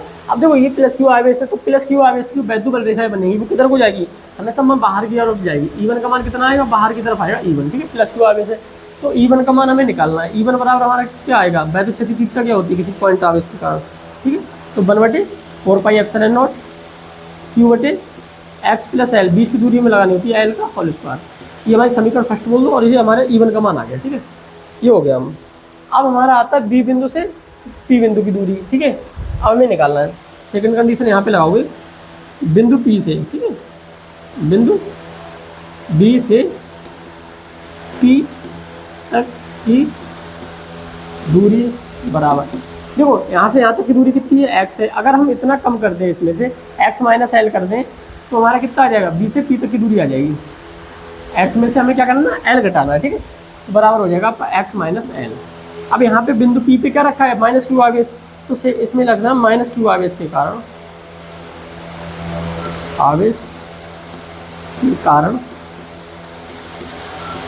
P बिंदु पर वैद्युत क्षेत्र की तीव्रता, P बिंदु पर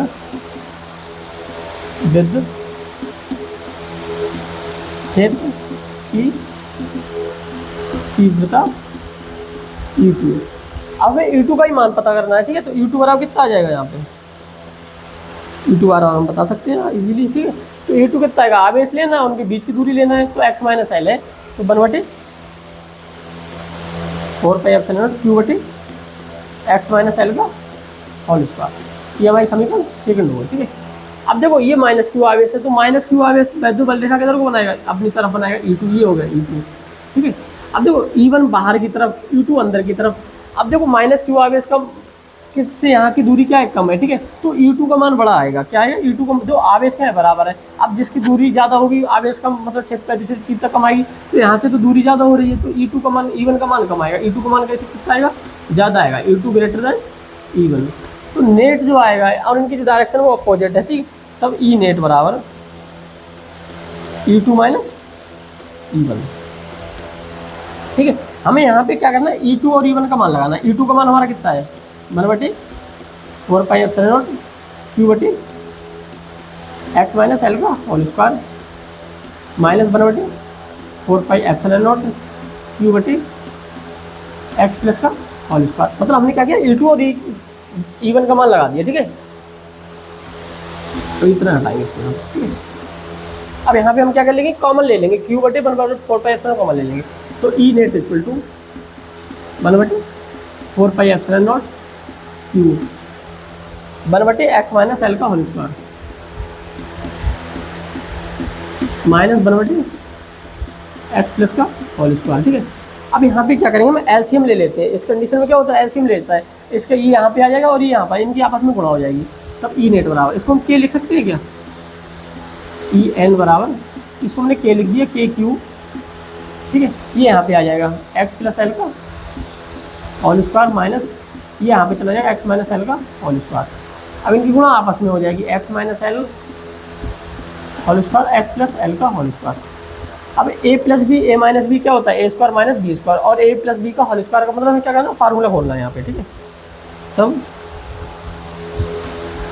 ई नेट बराबर के क्यू, ठीक है, ये खोलेंगे x square plus L square plus 2 x L minus x square plus L square minus 2 x L,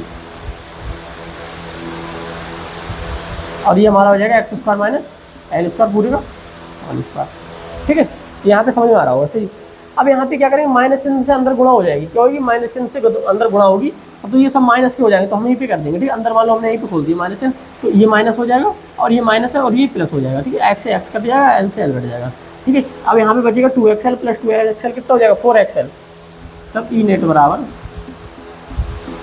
के क्यू 4xl, ये हो जाएगा आपका x square minus L square पूरे का होल स्क्वायर।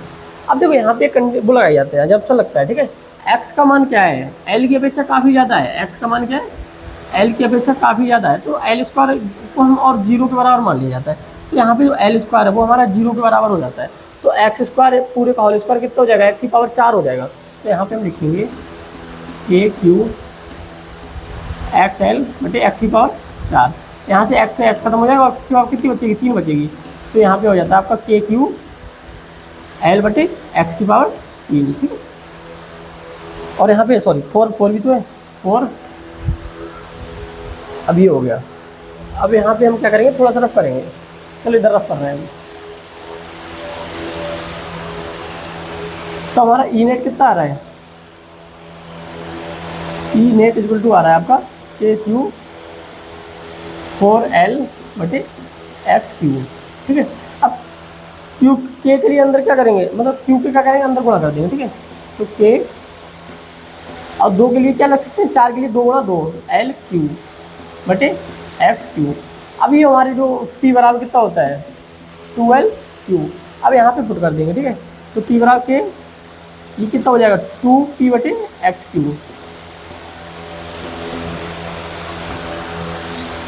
तो ये हमारा हो जाता है 1 बटे के का मान कितना है 1 बटे 4 पाई एप्सिलॉन 2p बटे एक्स क्यू, ये हमारा न्यूटन पर कूलम ई नेट आ जाता है, ठीक है। ये हमारा क्या होता है, इसका फाइनल रिजल्ट हो जाता है, ठीक है। तो जो वैद्युत द्विध्रुव आघूर्ण का जो फार्मूला होता है 1 बटे 4 पाई एप्सिलॉन नॉट 2p बटे एक्स क्यू, ठीक है। ये हमारा किस स्थिति पे है, अच्छी स्थिति पे आया है। अभी हमको एक निरक्षीय स्थिति पर और निकालना होता है, अब वो भी हम निकालेंगे, ठीक है। इसको हम नोट कर सकते हैं।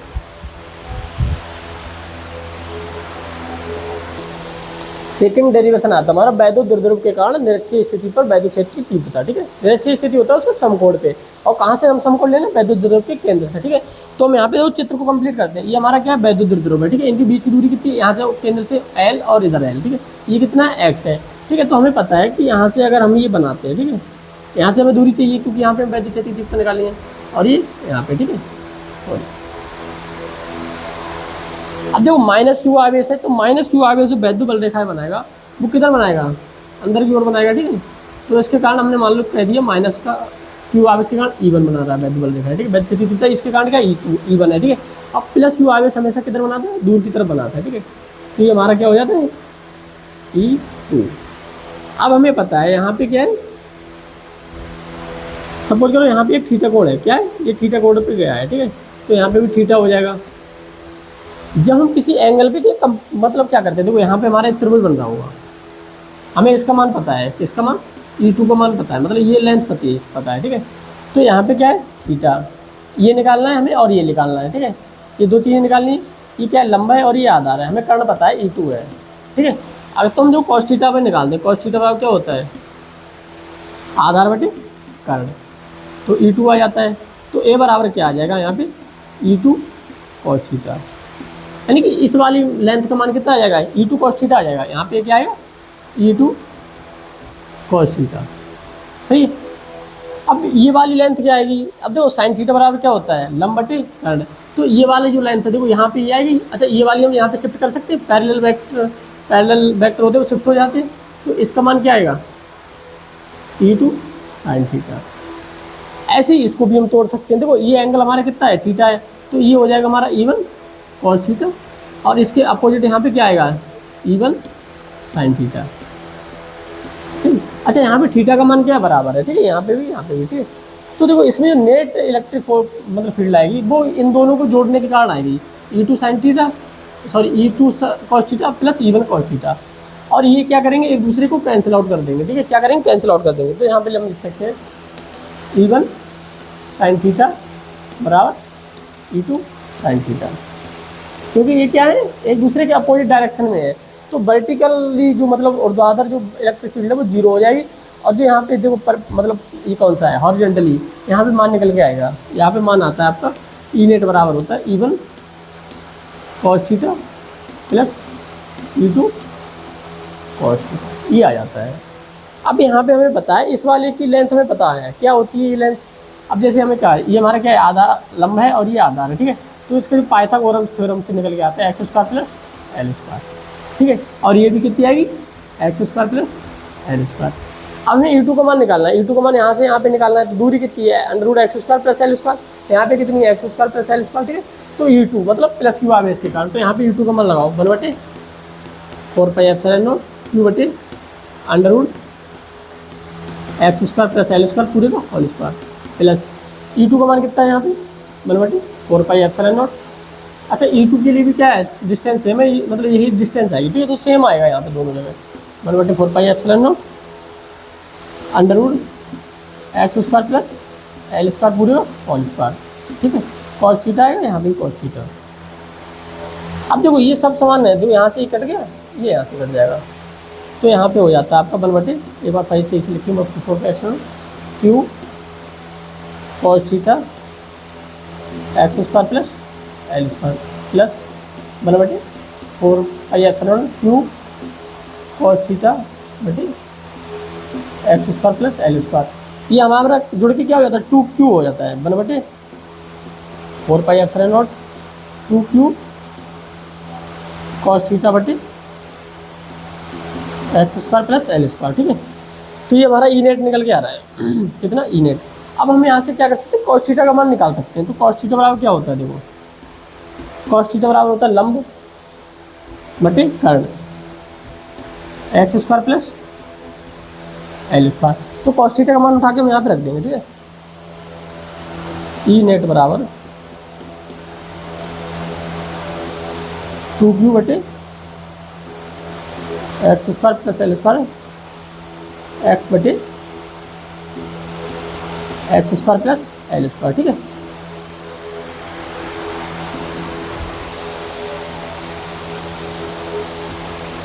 ई नेट बराबर 1/4 pi epsilon naught 2Q, sorry देखो यहाँ पे थोड़ा गलती हो रहा लग रहा है, ठीक है। जो देखो तो कॉस थीटा क्या होता है, आधार लाल आधार एल बटे x square plus L square, ठीक है। तो यहाँ पे एल आएगा, क्या आएगा, एल, ठीक है। तो यहाँ पे हो जाता है एल, और यहाँ पे देखो पावर है हमारी x square plus L square x square plus L square 1/2। E net बराबर अब गुणा में आती क्या होती, जुड़ जाती है, तो 1 + 1/2 यानी कि हो जाएगा 3/2। तो ये हमारा होता है 1/4 pi epsilon naught 2Q L बटे x square plus L square और 3/2। ये हमारा होता है P के बराबर, मतलब ई नेट बराबर 1/4 पाई एप्सिलॉन नॉट P। अब इसमें एल स्क्वायर क्या हो जाता है, 0 हो जाता है, ठीक है। एक्स स्क्वायर गुणा 3/2, ये 2 से 2 खत्म हो जाता है, 3 बचता है। तो ई बराबर 1/4 पाई एप्सिलॉन नॉट P बटे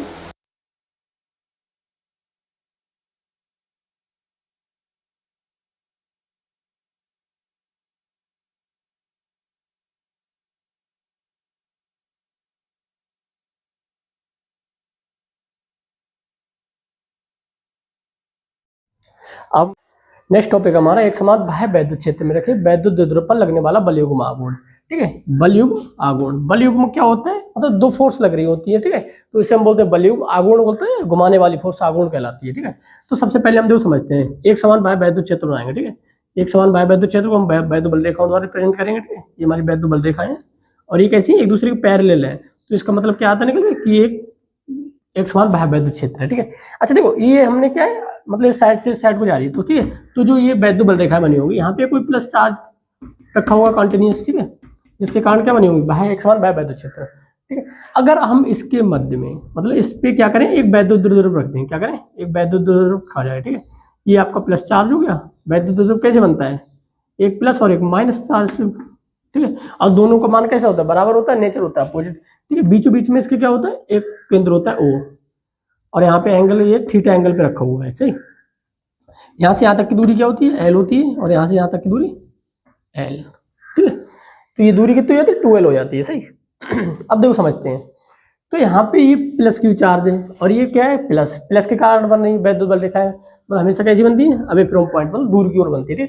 तो इस पे जो फोर्स लगेगी, इलेक्ट्रोस्टैटिक फोर्स लगेगी, तो वो क्या लगेगी, मतलब इसको दूर की तरफ धकेलेगा, मतलब इस पॉइंट से दूर की ओर लगेगी। ठीक है, अब यहाँ पे जो इलेक्ट्रोस्टैटिक फोर्स लगेगी एफ ई का मान वो कितना आएगा, इधर की तरफ आएगा, क्योंकि ये क्या करेंगे, अट्रैक्ट करेंगे इसके लिए, तो एफ ई इस इधर लगेगी। अब ये बताओ, एक जो वैद्युत द्विध्रुव है, एक पे इधर साइड फोर्स लग रही है, एक पे इधर फोर्स लग रही है, तो ये क्या कर रहा है, यहाँ पे ये अपने एक जो फिक्स पॉइंट है, फिक्स मतलब फिक्स नहीं है, इसको जो वैद्युत द्विध्रुव का केंद्र है वो, उसके रेफरेंस में, उसके रिलेटिव क्या करेगा, ये मूव कर जाएगा, और ये मूव करके कहाँ पे आना चाहेगा, इसकी जो लाइन है, इसकी जो वैद्युत बल रेखाओं की लाइन में आके ठहरना चाहेगा। ठीक है, तो यहाँ पे देखो क्या समझ में आ रहा है। ठीक है, तो टॉर्क क्या होता है, सबसे पहले पढ़ो टॉर्क। टॉर्क मतलब बलागुण क्या होता है, जो मैकेनिकल फोर्स पढ़ते हैं, बल गुणा उनके बीच की क्रिया रेखाओं के बीच की दूरी। ठीक है, मतलब ये क्या है, लाइन ऑफ एक्शन ये वाली परपेंडिकुलर दूरी। ठीक है, तो बल गुणा उनके बीच की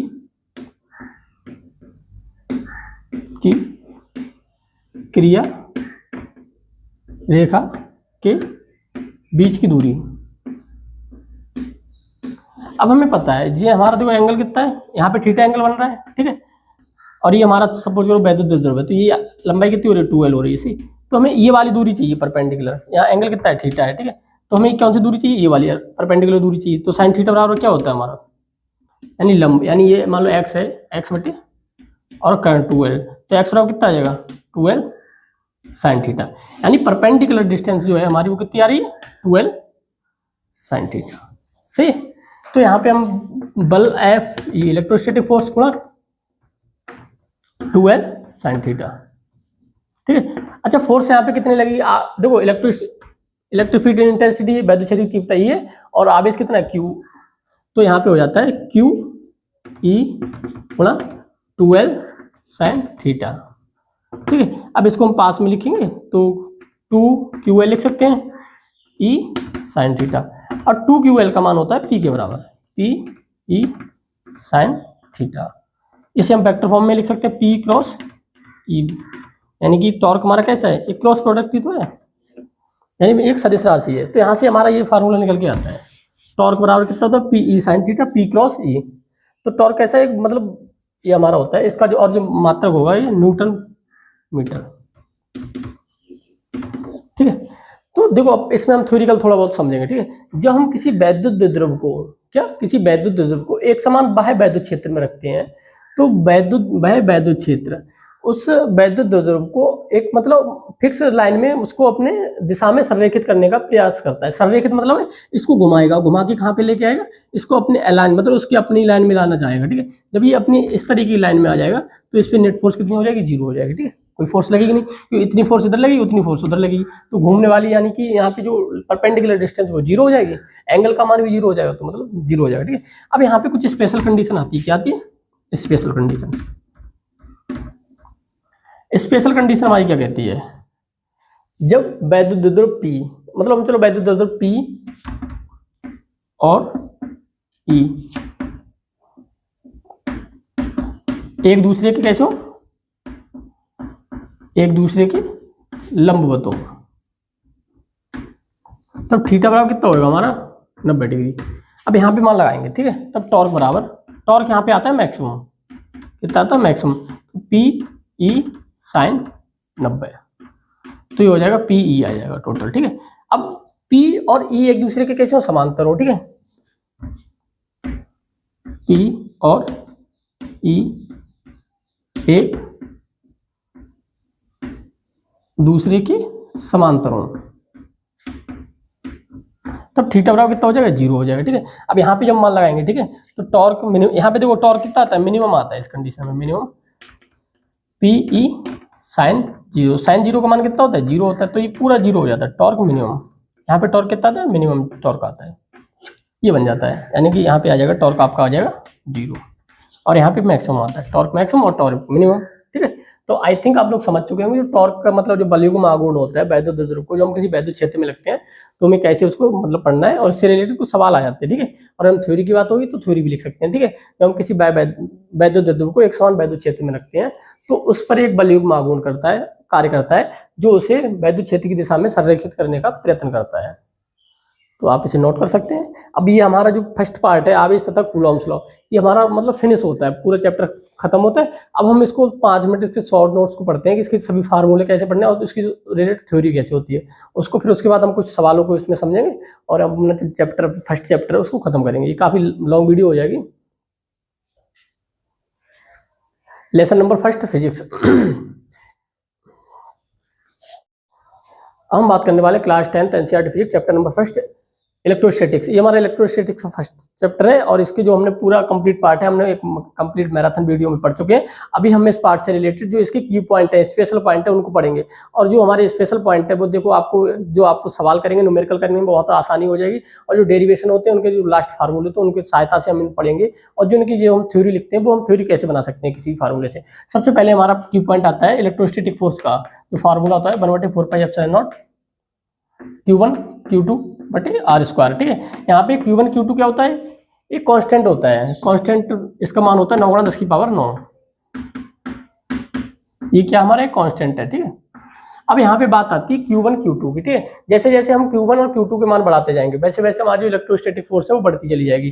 तो यहाँ पे जो कूलम्ब्स लॉ है, ये कूलम्ब्स लॉ ही तो है, तो कूलम्ब्स लॉ को हम कैसे याद कर सकते हैं, यानी कि दो आवेशों के बीच लगने वाला इलेक्ट्रोस्टैटिक फोर्स, वैद्युत बल, दोनों आवेशों के गुणनफल के समानुपाती होता है। समानुपाती का मतलब होता है जैसे जैसे आवेश का मान बढ़ेगा वैसे वैसे फोर्स का मान बढ़ेगा, इसके लिए हम बोलते हैं समानुपाती।